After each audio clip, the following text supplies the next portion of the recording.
This is Jacqueline Lukeman with the Real News Network.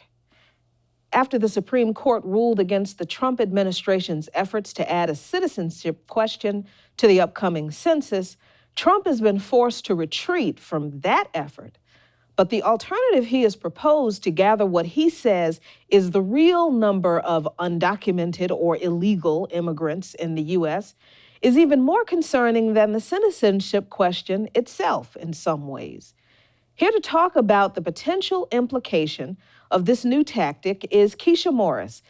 Keshia is the Census and Mass Incarceration Project Manager at Common Cause and leads their 2020 census campaign and the organization's efforts to end mass criminalization. Thank you for joining me today, Keshia. Happy to be here. Thank you. Since Trump has abandoned trying to add the citizenship question to the census because the Supreme Court won't let him, he has responded by directing all federal agencies to provide citizenship information to the Commerce Department that administers the U.S. Census. Listen to what he says here when announcing his executive order. I stand before you to outline new steps my administration is taking to ensure that citizenship is counted so that we know how many citizens we have in the United States. Today, I will be issuing an executive order to put this very plan into effect immediately. I'm hereby ordering every department and agency in the federal government to provide the Department of Commerce with all requested records regarding the number of citizens and non-citizens in our country. They must furnish all legally accessible records in their possession immediately. So we hear, and I apologize for making you listen to Trump again. I'm going to do that to you a couple of more times. I apologize in advance. But here, Trump is ordering all federal agencies to furnish all legal documents that they have on citizenship to the Department of Commerce. First, Keshia, is this request legal? Will it hold up to legal scrutiny? And second, doesn't the Department of Commerce, through the census, already have data on the number of citizens and ostensibly non-citizens in the U.S.? Well, we will see if it holds up to legal scrutiny. The Department of Commerce and the Census Bureau already have really great data on citizenship. They collect citizenship data from about 2% of households on a rolling basis. So every month there is the American Community Survey that gets sent out to households that asks, are you a citizen of the United States? So, and that data is used to make sure that, we have an accurate representation of who's in our country. And it's interesting that you mentioned the American Community Survey because last year, the National Academies of Sciences examined this proposed citizenship question. They conducted studies and panels, and they did what, the National Academies of Sciences do. They concluded that the Department of Commerce's recent decision to add a question on citizenship status to the 2020 census is inconsistent with the proper performance of the functions of the Census Bureau. And it also says that the American Community Survey already meets the stated need for citizenship data. The this is the Secretary of Commerce, decision memo on March 26, 2018, discounts the current collection of citizenship data in the ACS. So this was an issue of the Trump administration, Keshia, completely ignoring the data that's already being collected by the ACS. Is that correct? That is absolutely correct. So the Voting Rights Act was passed in 1965. We have had a series of censuses since then that uses ACS data. So there have been a number of legal experts that said, the ACS data is all that they need. There is no need for block level citizenship data.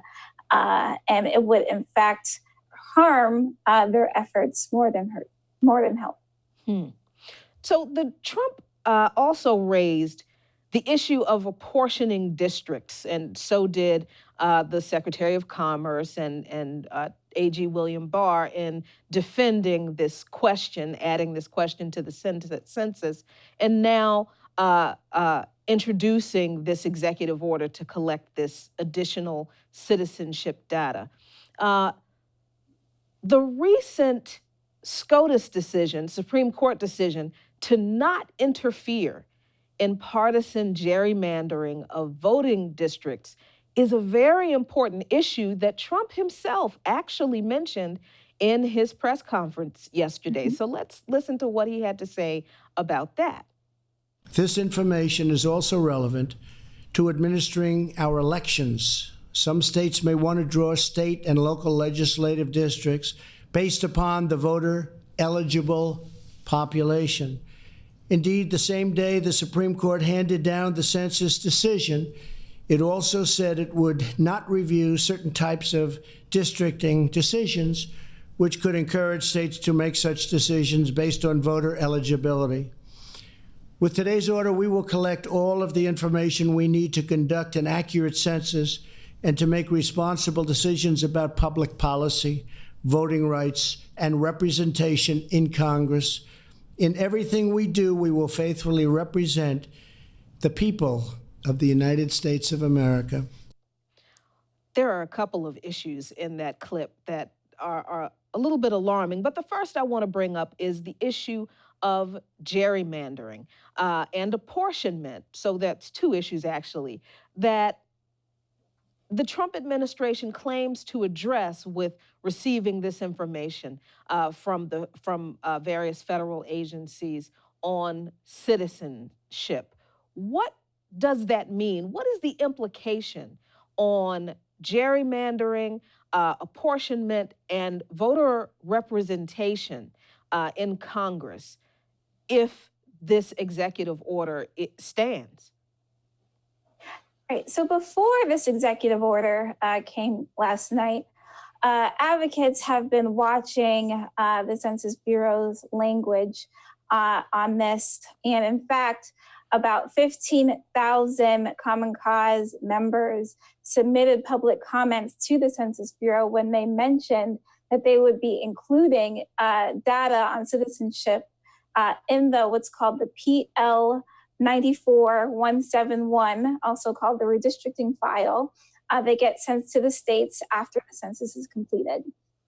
We vehemently oppose any citizenship data or any additional citizenship data beyond what's already provided from use from the ACS to be provided in that redistricting file.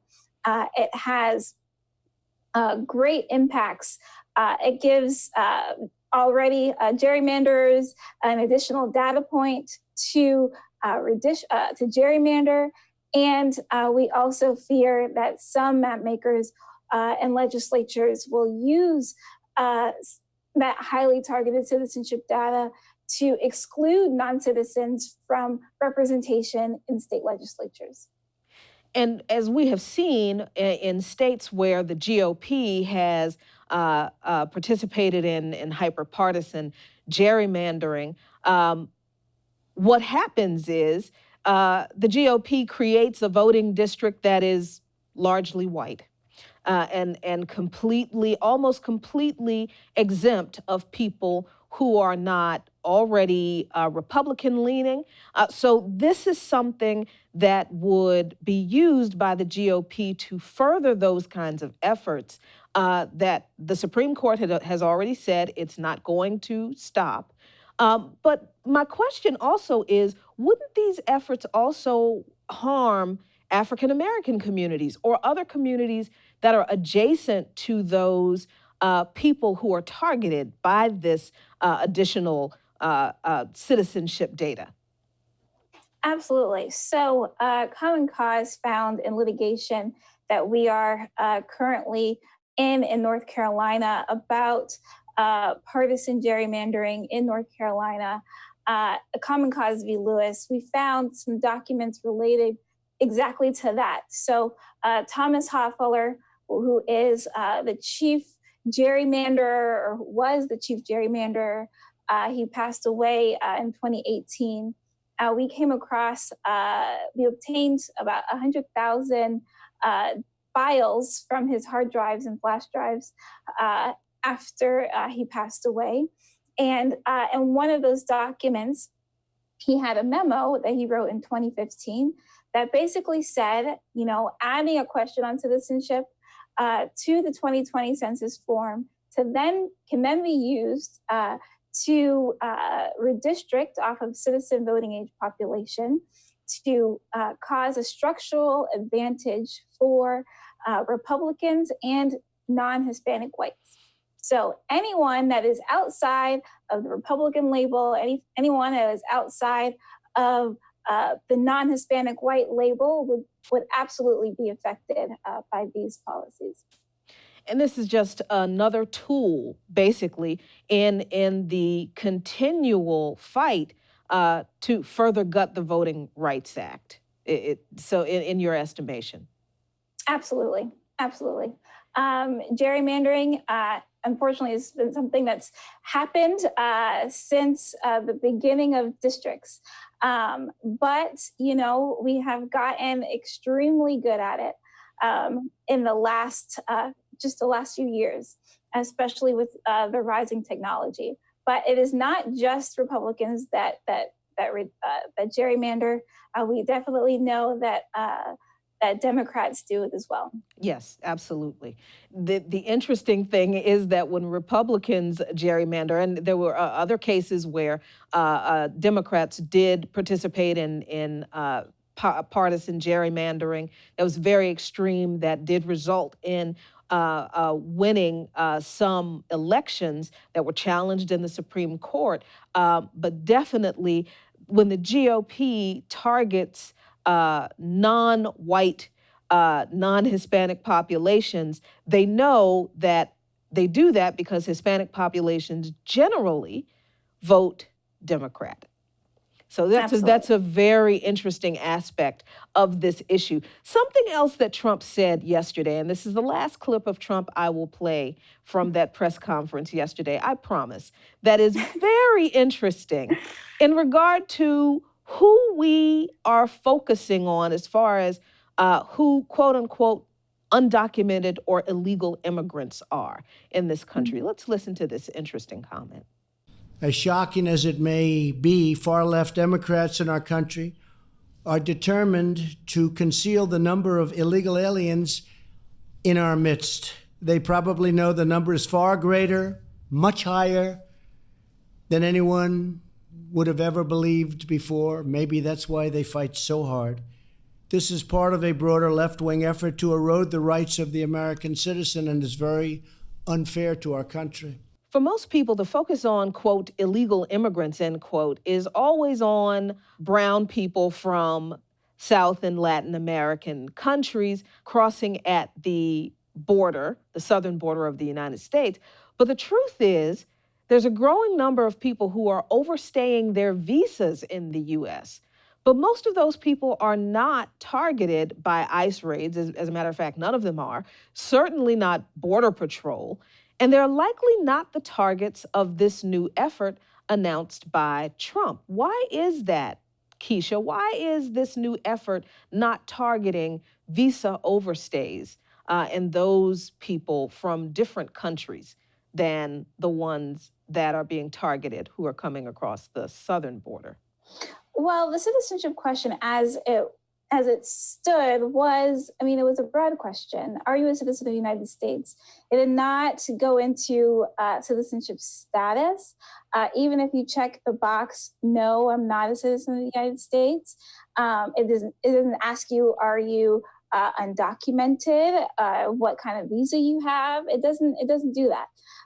So Trump's previous comments about we need to know who is legal in the United States, the citizenship question would not do that. This information that Trump is requesting would result in a citizenship registry, basically.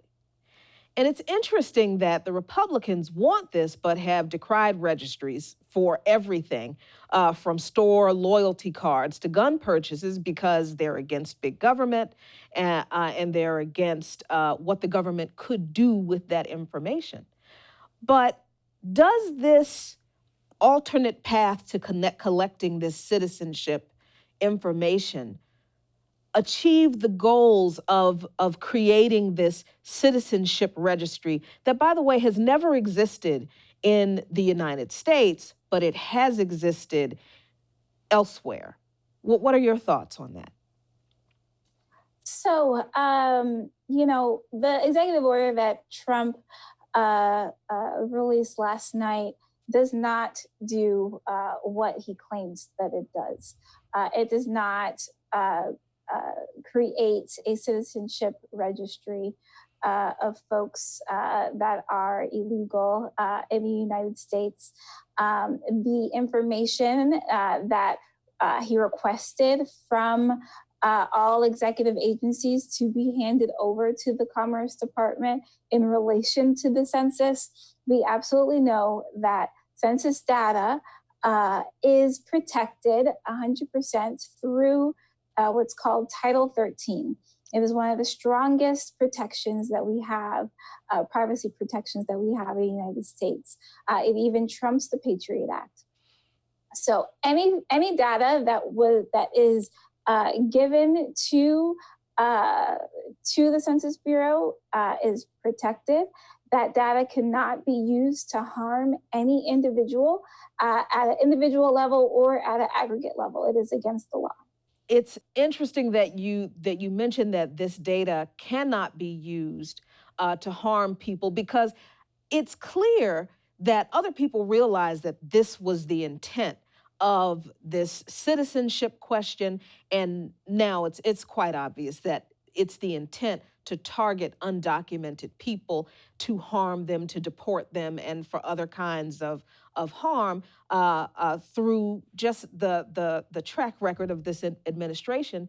Even the National Academies of Sciences, we're going back to the 2020, the letter on the 2020 census from the National Academy of Sciences. Even they recognized last year the danger of what the Trump administration was asking for, because the third reason they cited for not recommending that the citizenship question be added to the census was that this was basically a gateway to creating a citizens registry, which doesn't provide any statistical purposes. And under current law, as you said, the data cannot be used for non-statistical purposes, certainly not for law enforcement against individuals. So, Keshia, at the end of the day, as much pomp and circumstance and as much media attention as this has been given Trump's announcement for receiving this data from federal agencies has been given, and his intentions are certainly alarming. And the willingness of federal agencies to go along with this, because as we have seen, his appointees and many employees in several federal agencies are more than willing to go along with what Donald Trump demands that they do. At the end of the day, what happens here with this information? Well, the purpose of this executive order was to incite fear in immigrant communities. I am here to say that, immigrant communities, me, an immigrant myself, a non-citizen myself, to not be scared to answer the census when it comes around. We and advocates at Common Cause and ACLU and a myriad of other organizations will be there to fight on individuals' behalf if this data is used for any other purpose than statistics. So the purpose of this was to incite fear, but immigrants and non-citizens should not be scared to answer the census in 2020. Well, I'm sure this is not the end of what we will hear and what we will see from the Trump administration in their efforts to try to gather information to harm undocumented immigrants in this country. But right now, we have to leave this discussion here because we are out of time. But I want to thank you, Keshia, for coming on the show today to talk to me about this and to illuminate this issue for us. Absolutely. Thank you again for having me on. And thank you so much for joining me. This is Jacqueline Luqman with The Real News in Baltimore.